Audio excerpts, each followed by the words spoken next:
Para que esta historia quede clara, debo mencionar algo importante desde el principio. Tengo una discapacidad auditiva que me hace tener dificultades para escuchar. Sé que hay cosas en la vida que nunca voy a entender del todo, pero hasta hoy sigo recordando esta experiencia y preguntándome qué pudo haber pasado realmente, y qué debería haber hecho diferente. Todo ocurrió hace aproximadamente un año.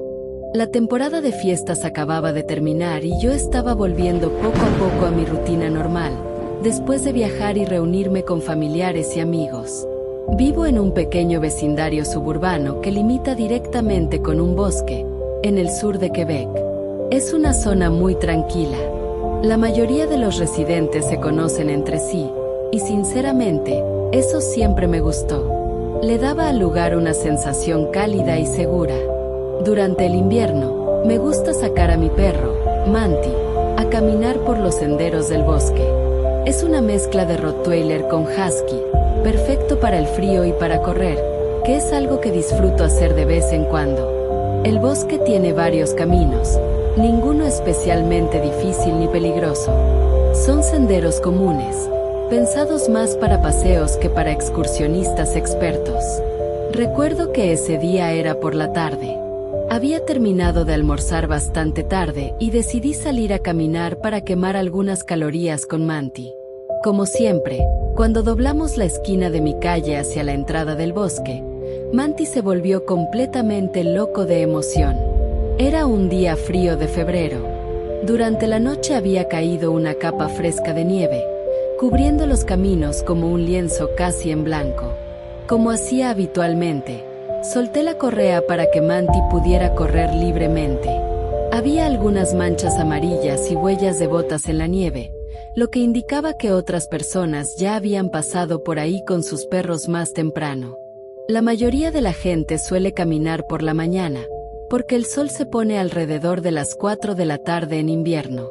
Por eso, no esperaba encontrarme con nadie a esa hora.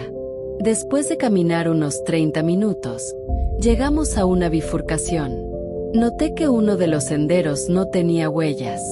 La nieve estaba completamente intacta. Sintiendo un pequeño impulso de aventura, decidí tomar ese camino. Conocía muy bien los senderos y estaba segura de saber exactamente a dónde conducía. Ese sendero llevaba a un claro, lo cual me pareció perfecto, porque quería probar unos binoculares que había recibido como regalo de Navidad para observar aves. Mientras exploraba el área con los binoculares, noté algo extraño a lo lejos, cerca de la línea de árboles. Al enfocar mejor, distinguí una lona azul y lo que parecía ser un refugio improvisado. Sentí curiosidad, pero ya estaba oscureciendo y preferí regresar a casa. Me di la vuelta y comencé a caminar de regreso con Manti. Como siempre, él corría unos metros adelante, pero algo en su comportamiento era diferente. Estaba mucho más alerta de lo normal. Olfateaba el suelo constantemente, con una intensidad que no había visto antes. Miré hacia el sendero y sentí un escalofrío inmediato. Había huellas en la nieve, huellas mucho más grandes que las mías. Giré mis botas y las comparé, casi por instinto. No coincidían. No había otros desvíos en ese camino. Eso significaba que quien había dejado esas huellas tuvo que haber pasado por ahí mientras yo estaba cerca. Pensé que quizá había pasado mientras yo usaba los binoculares. En ese momento, esa explicación me pareció la más lógica, así que traté de no pensar demasiado. Ya estaba considerablemente más oscuro, aunque todavía podía distinguir el camino. De repente, Manti se detuvo en seco y comenzó a ladrar desesperadamente, en mi dirección. Cuando me giré, lo vi. Había un hombre parado a menos de 1 metro de mí. Era muy alto, probablemente alrededor de 1,90 m. Llevaba pantalones de nieve color carbón y una chaqueta blanca de camuflaje. Tenía las manos metidas en los bolsillos y no se movía. No lo reconocí del vecindario, así que asumí que debía ser un excursionista o alguien de fuera. Parecía estar hablándome, murmurando algo, pero no podía leer sus labios. La iluminación era mala y no sabía si estaba hablando en inglés o en francés. En ese momento me sentí completamente estúpida por no haber llevado mi teléfono. Intenté comunicarle, con gestos, que tenía problemas de audición y que ya era tarde. No recuerdo que respondiera claramente. Llegué a casa alrededor de las 4:30 de la tarde. Ya estaba completamente oscuro. Seguí mi rutina nocturna normal, sin pensar demasiado en el encuentro. Pero en medio de la noche, algo ocurrió que todavía hoy me estremece. Me desperté con Manti lamiendo mi mano. Eso era algo que solía hacer por la mañana, no en plena madrugada. Miré mi teléfono. Eran las 3 de la mañana. Tenía un mensaje de mi vecino preguntando si todo estaba bien.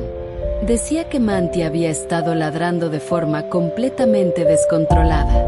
Levanté la vista, y Manti ya no estaba en mi habitación. Bajé corriendo las escaleras y lo encontré ladrando histéricamente frente a la puerta del patio. Me acerqué, todavía con la vista borrosa, cuando de repente se encendió la luz del sensor de movimiento. Y ahí estaba, el mismo hombre del bosque, parado en mi patio trasero. No dudé ni un segundo. Me alejé de la puerta y escribí al 911. Nunca había enviado un mensaje tan rápido en mi vida. Subí corriendo a mi habitación con Manti y saqué un machete que guardaba debajo de la cama.